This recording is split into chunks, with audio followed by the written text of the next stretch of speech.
My name is Kang, and I'm currently studying at Ewha Women's University as a freshman, and I study international studies, so it's great to be here. And I would like to start now. 109 square kilometers, 340 square kilometers. Since the 1990s, this number actually accelerates even more and more. And just in about 40 years, this number actually soars up until 520 square kilometers. So what is this number? Astonishingly, this was the number that shows the expansion of urban land of Beijing, the capital of China. As the numbers grew bigger and bigger, those rural lands were transformed into these modernized industrial urban lands. So this is what we call urban sprawl, the expansion of geographical scopes of urban lands with low density. And I believe, but why is this so bad? I mean, why am I standing here with a serious looking on my face? I'll tell you why. First of all, geographical and environmental degradation, as you may predict, is a significant problem, like decline of biodiversity, air pollution, more water consumption and energy consumption, like the prevalence of poverty in our society, and more commuting in transportation. These are all serious problems, right? And moreover, urban sprawl actually increases the cost of social infrastructure since we need more water supply, more electricity, and more roads.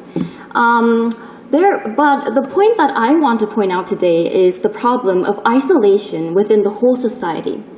I believe that rural areas and both urban areas are just places that we live in. In other words, these are all places where our soul, our history, and our lives have been together. So there are relatively different values and their own characteristics between these two areas. For example, urban areas, these are huge places with great opportunities, chances, with great passion, enthusiasm of finding one's path in living. And also for rural areas, we kind of get this connection and community between people, right? We share food, we share work, and we share our hearts. And I believe that those social values, those very crucial social values, should not be disappeared because of urban sprawl. Therefore, we need to have effective ideas to construct this eco-friendly, sustainable city for the future. And I believe that the prerequisite for such city is the collaboration between rural and urban areas. And I believe that it would be great if we could foster an atmosphere where people could try to gather up as communities and try to become eco-friendly green neighborhoods together. For example, we can try to reduce community-based greenhouse gas emissions, or we can actually create green jobs within the community, or we can create bike lanes around the city side and also reduce and limit the car ownership towards residents so that they can naturally try to use bikes in their daily lives. In addition, I would also like to suggest some solutions to solve this problem of urban sprawl in these days. First of all is about education. I believe that this is one of the most fundamental solutions of raising the awareness and recognition of people.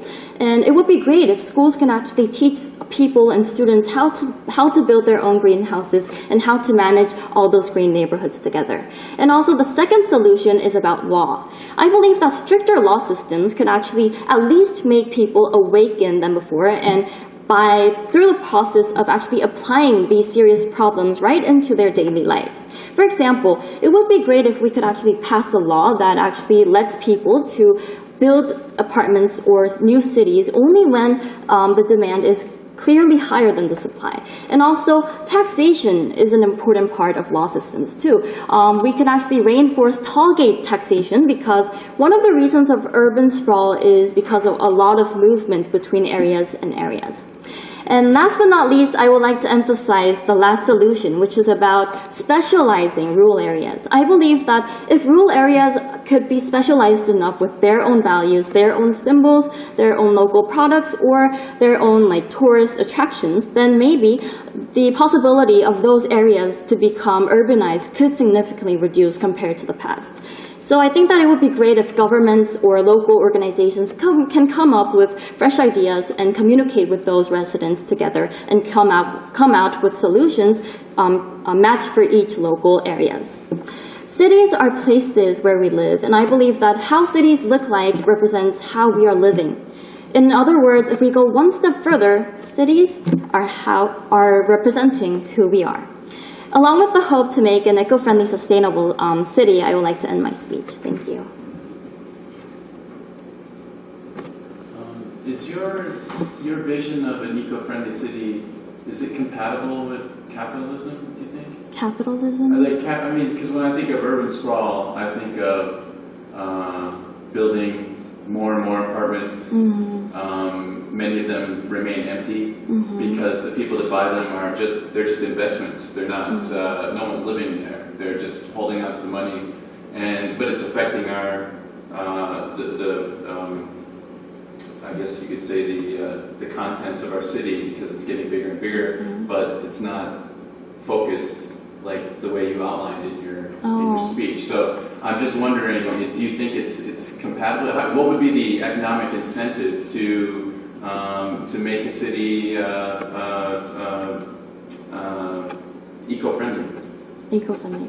Well, as I mentioned before, I think that that's one of the most traditional values that a society should pursue, and there are a lot of aspects that we can learn from those eco-friendly methods, right? So I think that a society should not lose those parts, but as these apartments take a lot of spaces more and on, I think that those kind of aspects are being degraded in our society. So I thought that it would be great if people could actually have that recognition and try to reduce those areas with low densities and to focus on back to the communication and back to the community that people had. And I believe that there is no actual economic incentive right now, but if we try to enhance those kind of recognitions and also through stricter laws, I think that the government should control people to stop buying additional apartments or additional houses, even though they have the economic ability, because overall, it's actually a social loss for those apartments with no densities, right? What about cars? Would you be in favor of an increased carbon tax or something